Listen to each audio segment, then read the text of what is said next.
Olá, eu sou Martim Elviro, sou médico de família da APS Santa Marcelina, professor da Faculdade Santa Marcelina e da Unifip. Tenho uma imensa responsabilidade de discutir com todos os colegas da atenção primária o papel da atenção primária, da estratégia de saúde da família frente à epidemia do Covid na perspectiva do Ministério da Saúde.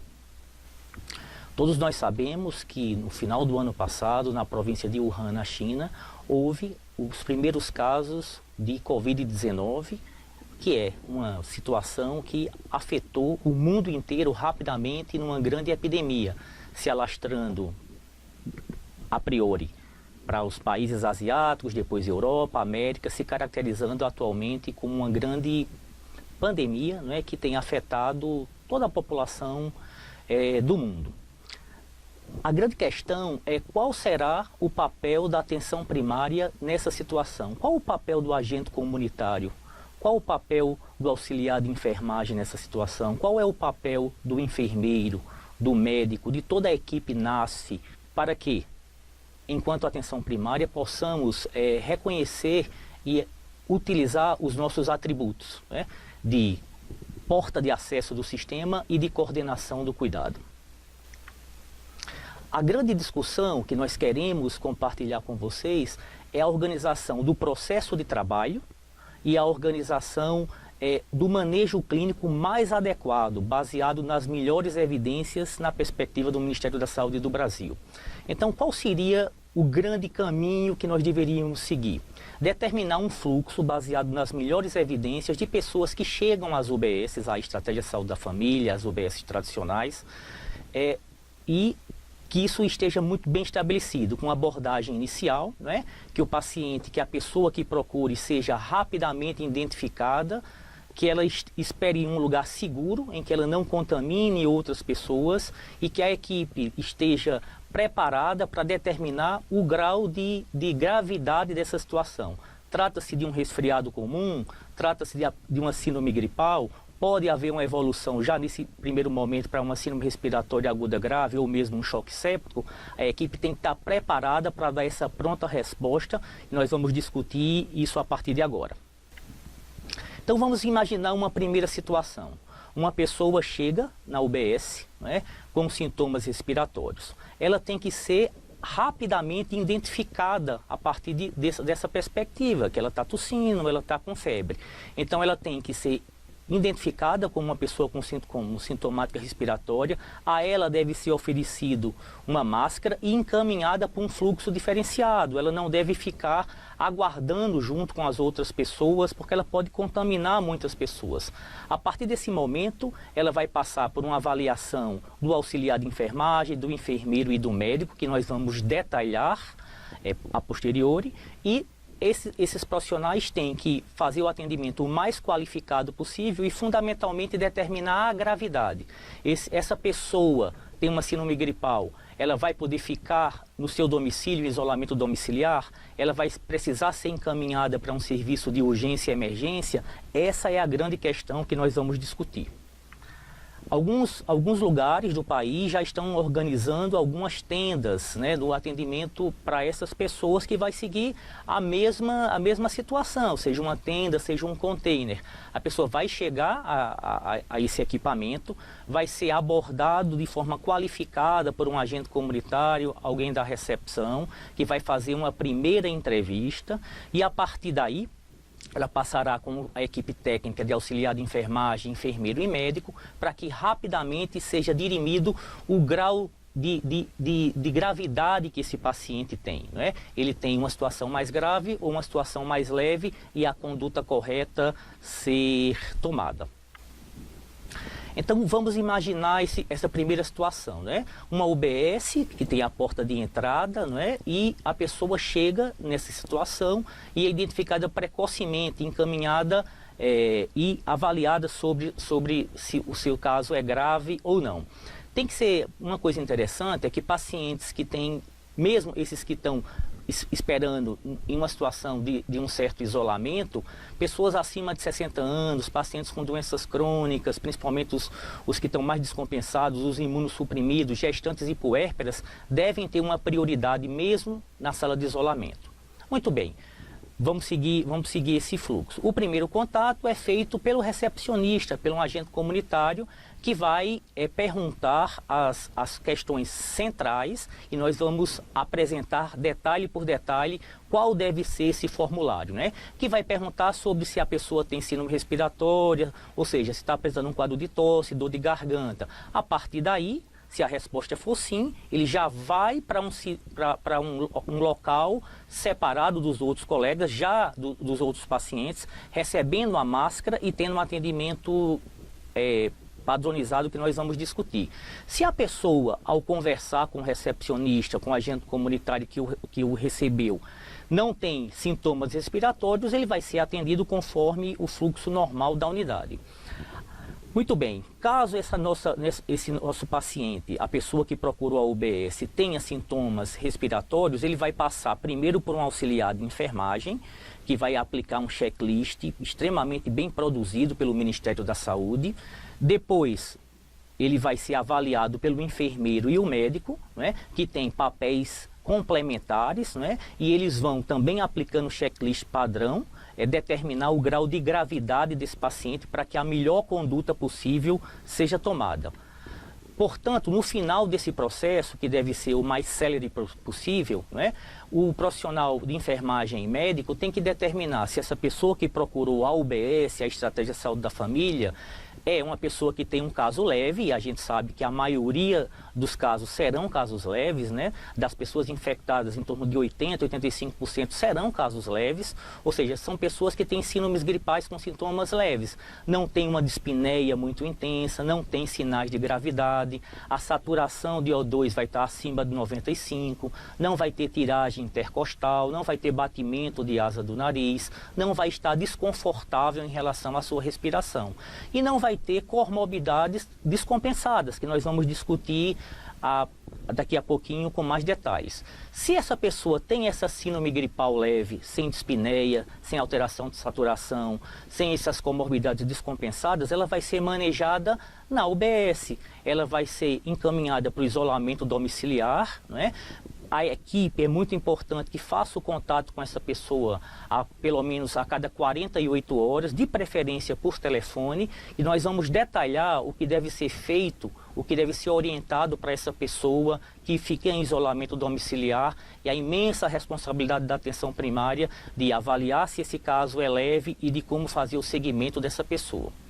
Caso o paciente, a pessoa que procurou, seja um caso grave, logicamente a atenção primária, né, como seu papel de ser a porta de entrada do sistema e coordenadora do cuidado, vai encaminhar para o centro de referência e atenção especializada. Quem é o caso grave que nos procura? Aquela pessoa que tem uma síndrome gripal, que além da síndrome gripal, né, pode ou não ter febre, geralmente tem febre e um sintoma respiratório, e além disso, uma dificuldade para respirar, uma dispneia, né, que pode ser caracterizado por uma saturação abaixo de 95%, uma taquipneia, que é uma frequência respiratória acima de 20, sendo acima de 30 um caso grave, hipotensão, né, pressão arterial baixa. Lembrar que essas pessoas têm uma pneumonia, e o próprio protocolo da pneumonia comunitária leva essas questões em voga, né?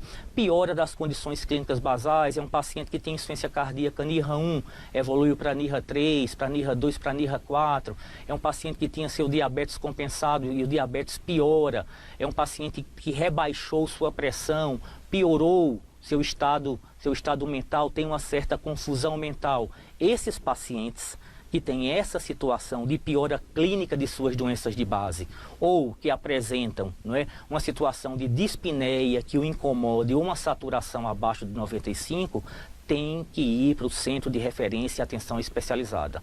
Aí vai ser o papel fundamental da atenção primária, de tratar, de isolar os casos leves e oferecer segurança que esse paciente deve ficar em casa, e de reconhecer os casos graves e encaminhar, né, o mais rápido possível, segundo o protocolo, para os centros de atenção especializada. Então o caso grave deve ser estabilizado, para que ele fique o mais confortável possível, e a partir daí encaminhamento para o centro de referência apropriado. Então, vamos agora detalhar o papel de cada membro da equipe da estratégia de saúde da família, dos equipamentos de atenção primária. Então, quando eu chego na UBS, né, com sintomas respiratórios, eu devo ser abordado por alguém da recepção ou um agente comunitário que vai ver minha identificação básica e vai perguntar qual é o motivo da procura que eu estou indo na UBS, né? A partir daí, se houver, como essa queixa, o motivo da procura, alguma situação que tem tosse, dor de garganta, desconforto, automaticamente essa pessoa da recepção já vai marcar sim nesse checklist e vai oferecer a máscara para esse paciente não contaminar as outras pessoas, máscara cirúrgica, e a partir daí essa pessoa ela vai ser encaminhada para a equipe de enfermagem e médica para que os próximos passos sejam dados. Então, esse primeiro papel é fundamental, né, que isso seja feito com celeridade, sem pavor, respeitando a pessoa, né, e oferecendo e com tranquilidade avaliando o motivo da consulta e dando início ao processo de atendimento.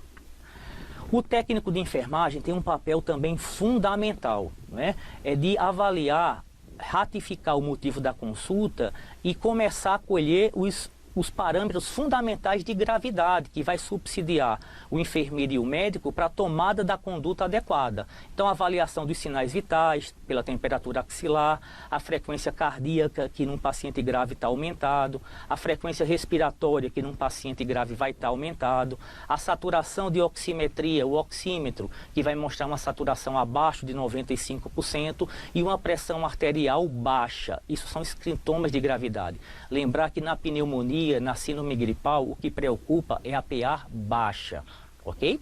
Nessa situação, após a coleta desses sinais vitais, né, o auxiliar de enfermagem, o técnico de enfermagem, já vai tomar esses cuidados e encaminhar rapidamente para a equipe de enfermagem e médica. O profissional enfermeiro, ele tem outro checklist, isso tudo deve ser feito com celeridade, não é? De forma não burocrática, para não atrapalhar o processo. Então, quando você tem um checklist rápido como esse, ele deve ser feito e com celeridade as equipes têm que treinar, inclusive, isso, né? Então o enfermeiro vai avaliar os sintomas respiratórios, aí com um pouco mais de propriedade, né? Perguntar se apresentou febre ou não o paciente. A gente sabe que nem toda situação de Covid-19 vai ter febre.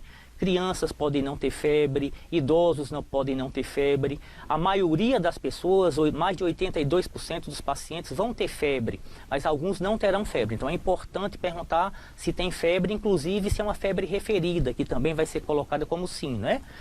Apresentar os sinais e sintomas relevantes, que já discutimos, se é um caso suspeito de síndrome gripal, entendendo o síndrome gripal como um sintoma respiratório, geralmente acompanhado de febre, e o enfermeiro vai marcar sim ou não. E a partir daí ele vai avaliar as outras comorbidades, como, por exemplo, hipertensão, diabetes, não é? Insuficiência cardíaca, nefropatia. Que medicações essa pessoa usa, não é? É importante ter essa definição. Tem uma história de alergia a alguma medicação? A história de cirurgias prévias ou internações recentes, tudo isso é muito importante, não é, de ser avaliado. E por fim, o médico vai avaliar a situação e aí o médico tem um papel crucial, como todos os outros profissionais, de determinar qual é a gravidade da situação clínica desse paciente. É um caso leve? Se for um caso leve, ele vai avaliar as comorbidades que contraindicam o isolamento domiciliar, nós vamos citar, né? E, se possível, acompanhar o PS no manejo, acompanhar o paciente no contexto da APS, né? Realizando o manejo clínico apropriado. Nós vamos discutir quais são as medicações sintomáticas, né? A priori, nós temos uma longa tradição no SUS de prescrever paracetamol e dipirona nessas situações, né? Vamos discutir quando se usa o oseltamivir, em algumas situações ele está indicado. Orientação sobre isolamento domiciliar para o paciente e para os seus contactantes em casa, nós vamos comentar isso. Além do mais, seguir essa pessoa, né, a cada 48 horas para saber se ela continua bem.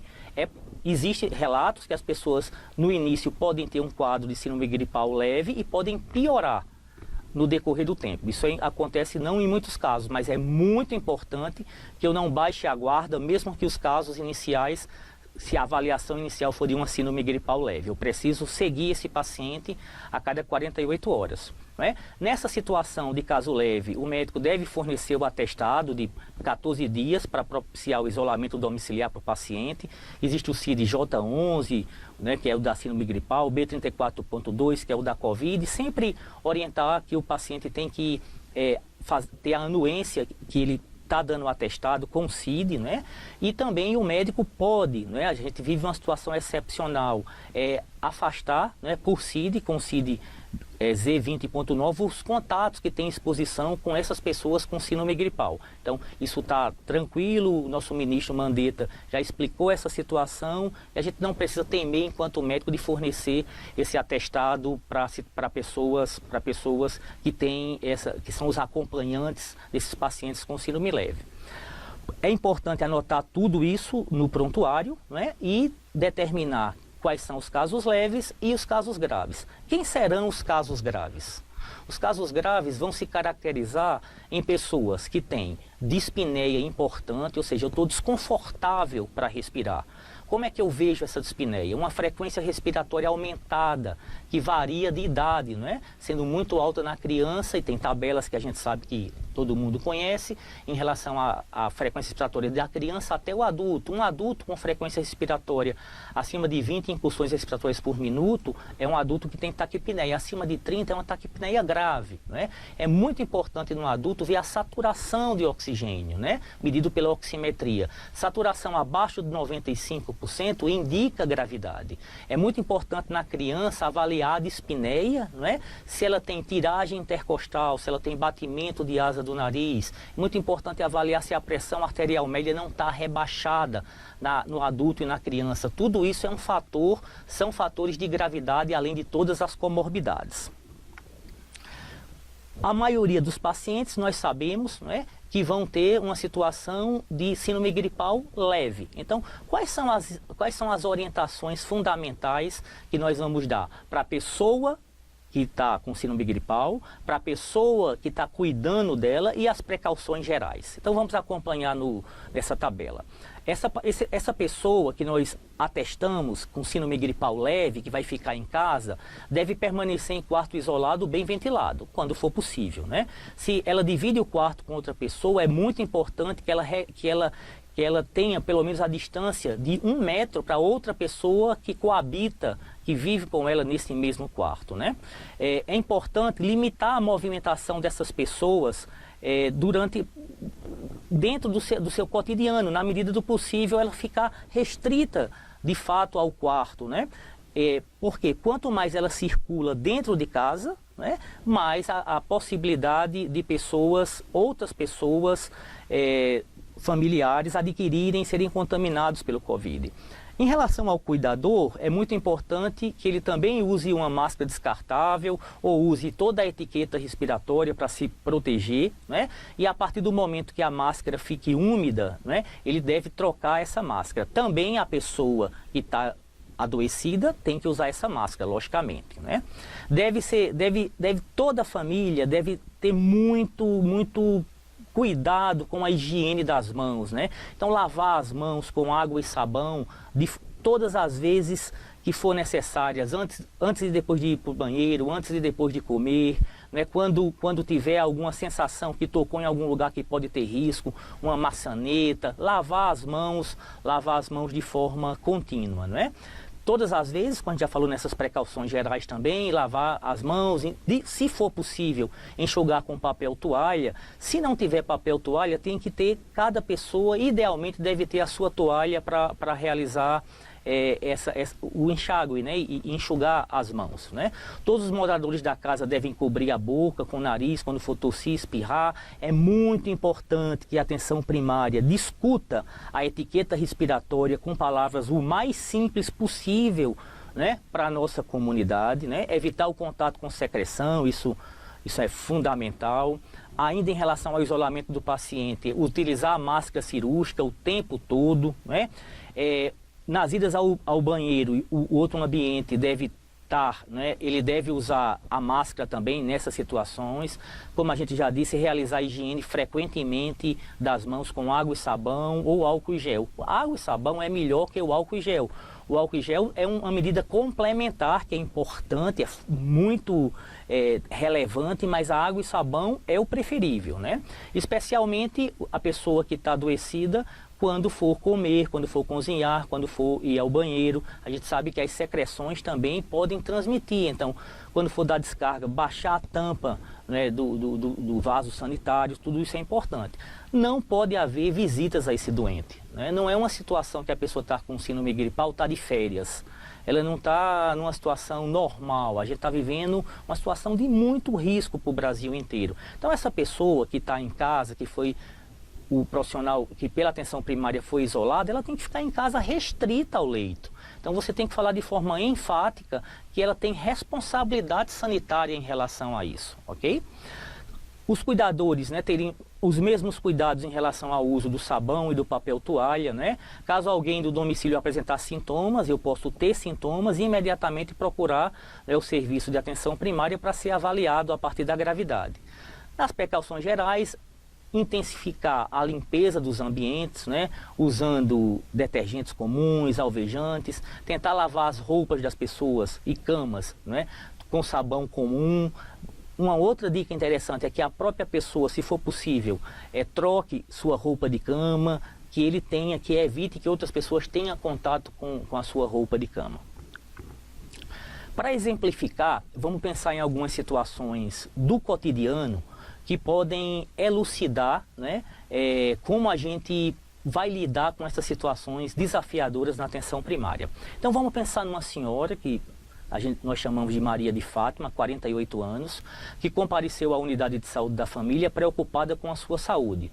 Nesta noite, ela refere que na noite anterior teve um quadro clínico de febre, tosse não produtiva e dor de garganta. Como essa pessoa deve ser acolhida na UBS? Qual será o fluxo de atendimento? Qual será o processo de trabalho? Qual é o papel da recepção, do agente comunitário?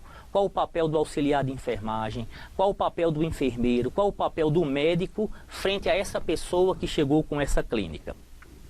O acolhimento, logicamente, como tudo que a gente já discutiu, deve ser o mais ágil possível, evitando o contato dessa pessoa com os demais pacientes. Oferecer a máscara, deixar ela num canto em algum grau de isolamento, né? E é fundamental que cada pessoa que trabalha na atenção primária, agente comunitário, enfermeiro, auxiliar de enfermagem, médico, NASF, que estejam envolvidos nessa situação, reforçando o seu papel de porta de entrada e de coordenador do cuidado da atenção primária. Então, vamos reforçar o que cada um, na perspectiva do Ministério da Saúde, deve fazer para ajudar essa pessoa que nos procurou com síndrome gripal.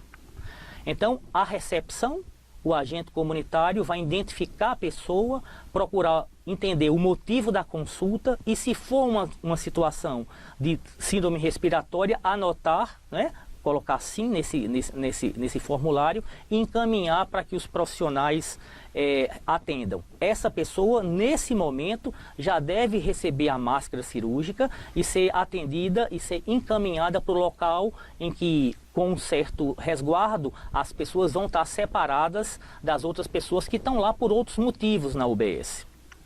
O técnico de enfermagem, como nós já discutimos, deve medir, né, os sinais vitais, temperatura, frequência cardíaca, frequência respiratória, oximetria, pressão arterial. E é muito importante que a gente veja que após o atendimento tem que ser garantido a limpeza desse material para que o nosso instrumental, né, do enfermeiro, do médico, não seja um veículo de propagação da doença.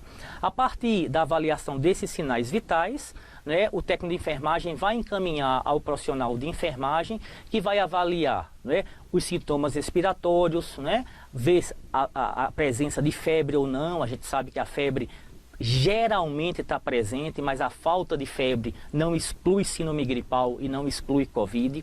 Os sinais e sintomas mais relevantes, né, a notificação em relação a que comorbidades esse paciente tem, quais as medicações que ele usa, se ele tem alergia a alguma medicação, história prévia de cirurgia, e a partir daí encaminhar esse paciente para o profissional médico que vai ter o papel de dizer: esse essa pessoa que procurou a UBS é um caso grave? Se for um caso grave, deve ser estabilizado o mais rapidamente possível e transferido para o centro de referência, ok? Se for um caso leve, né, essa pessoa vai ser atendida na UBS, vai receber todas aquelas orientações que nós já falamos em relação ao isolamento domiciliar, vai ser seguida a cada 48 horas, né, vai receber os medicamentos sintomáticos, fundamentalmente os que nós temos mais experiência é o paracetamol e a dipirona, vai receber o oseltamivir se tiver alguma condição de risco que nós vamos explicar, né? E vai receber o atestado para ficar em casa, né? É muito importante que esse paciente, que essa pessoa seja orientada para não sair de casa. Eu volto a frisar isso. A pessoa tem que ter a responsabilidade sanitária, né? Que ela, mesmo estando se sentindo bem, ela pode ser o vetor de transmissão para os idosos, para os imunodeprimidos, que são mais suscetíveis. A gente sabe disso, né? Então, isso deve ser avaliado, como também as comorbidades. Às vezes a pessoa tem uma situação clínica que recomenda, não é, o encaminhamento para o centro de referência. Nós vamos comentar as principais. Tudo isso tem que ser anotado no prontuário, né, de forma célere, não é, e para que a gente tome as condutas mais adequadas, não é? Quais critérios, não é, continuando a pergunta, devem ser utilizados pela equipe da Estratégia de Saúde da Família ou de qualquer equipamento da atenção primária para definir se Maria tem uma situação de uma síndrome gripal leve ou se ela tem uma situação mais grave que deve ser encaminhado para um serviço de referência. Então, como nós já discutimos, a equipe tem essa responsabilidade vital de determinar os casos leves, que são uma síndrome gripal com sintomas leves, sem dispneia importante, sem as comorbidades, e tratar essa pessoa em isolamento domiciliar, né, oferecendo todas aquelas recomendações, né, e tratando essa pessoa, dando esse apoio que essa pessoa precise. Caso o paciente seja grave, e a gente vai considerar grave, essas síndromes gripais que apresentam dispneia. Dispneia é uma coisa muito importante. Desconforto respiratório é um sinal fundamental de gravidade. Então eu estou desconfortável, não estou conseguindo respirar bem. Esse paciente não pode ser dispensado para casa, não é? E os sinais de gravidade, como saturação pela oximetria abaixo de 95, é muito importante.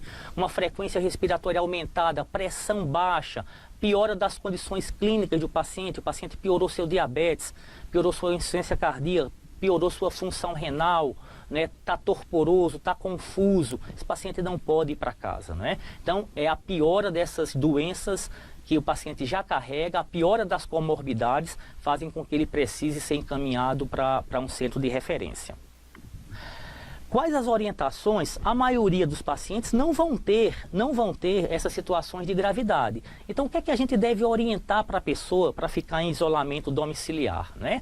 O manejo é antitérmicos, analgésicos, uma boa hidratação, uma alimentação adequada, uma alimentação que garanta uma situação de conforto para a pessoa, o isolamento, né, em casa, dentro da própria casa, evitar que o paciente fique em contato íntimo com as pessoas que estão na casa, falar que é uma situação de excepcionalidade, tentar manter uma distância razoável de pelo menos 1 metro, se ela tem que dividir o quarto com outra pessoa, né? Se ela for ao banheiro, usar máscara, tá sempre usando máscara. Quando a máscara ficar úmida, trocar essa máscara e ser acompanhada pela equipe a cada 48 horas para se avaliar. Apareceu alguma dispneia nas últimas 48 horas, a pessoa ficou confusa, a pessoa ficou com tontura importante, teve algum sinal de descompensação da doença de base, ela tem que ser reavaliada.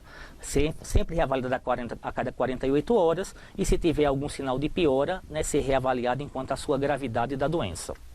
Então, tudo que nós já falamos no outro slide, né, e aí o manejo clínico dessa pessoa, né? Então, a prescrição de medicações, né, antitérmicas e analgésicas, como o paracetamol, como a dipirona, que são drogas, né, muito usadas e todos os profissionais têm experiência. O isolamento domiciliar por 14 dias, a revisão a cada 48 horas, manter o repouso, a alimentação balanceada e boa oferta de líquidos, né, e isolar também os contatantes domiciliares por 14 dias, fazendo com que eles tenham, mesmo em casa, pouco contato, né?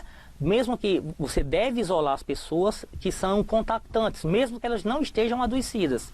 Mas vai ser muito importante que elas mantenham, mesmo dentro de casa, né, o distanciamento que nós já orientamos, a etiqueta respiratória, o uso da máscara cirúrgica. Algumas pessoas têm indicação, né, do oseltamivir, né, em caso de síndrome gripal, porque quando a pessoa tem uma síndrome gripal, você não sabe se o seu paciente tem Covid-19 ou se ele tem influenza. Então vale a pena fazer o oseltamivir se esse paciente tem comorbidades, se ele tem uma hipertensão descontrolada, se ele é muito idoso, para uma criança, se ele tem alguma situação de descompensação metabólica, não é? Então situações de maior risco para esse paciente, né? Insuficiência cardíaca, pacientes com asma, pacientes com pneumopatias, esse paciente deve receber o oseltamivir na dose que está prescrita, não mudou nada, no adulto 75 mg de 12 em 12 horas por 5 dias e ajustando a dose para a criança. Como deve ser feita a transferência daqueles casos que nós julgamos graves, né? Como é que deve ser feita essa transferência para o serviço de urgência, caso necessário, né? Então, acionar o serviço de urgência para transferir o paciente nas condições que nós vamos discutir a partir de agora, né? Então, indivíduos com síndrome gripal grave. Como é que eu vou determinar isso? Saturação abaixo de 95 na oximetria, né, ao ar ambiente. Sinais de desconforto respiratório com aumento da frequência respiratória. Piora das condições clínicas das doenças de base. Pressão arterial baixa. Não esquecer de medir a pressão do paciente. Hipotensão é sinal de gravidade. E qualquer paciente com quadro de insuficiência respiratória, ele está desconfortável, tem tiragem intercostal, tem batimento de asa do nariz, ele não consegue respirar bem. Esse paciente não pode ir para casa, ele deve ser transferido para o centro de referência. Em criança, como nós já comentamos, observar bem o batimento de asas do nariz, a cianose, a tiragem intercostal, a desidratação, a inapetência. Vale ressaltar, também já tínhamos dito isso, que em algumas pessoas não vão ter febre. Então não é porque não tem febre que eu vou desconsiderar os sintomas respiratórios. Então crianças, idosos, imunossuprimidos ou pessoas que utilizaram antitérmicos há pouco tempo podem não ter febre. E eu devo avaliar a frequência respiratória, toda a história. Eu não vou dispensar uma pessoa que não tem febre da avaliação que ele deve ter. Resumindo, centros de referência e atenção especializada para pessoas que têm síndrome gripal que apresentam dispneia ou sintomas de gravidade e comorbidades que contraindicam o isolamento domiciliar. A maioria dos pacientes vão ter e vão ser casos leves e vão ser tratados em isolamento domiciliar.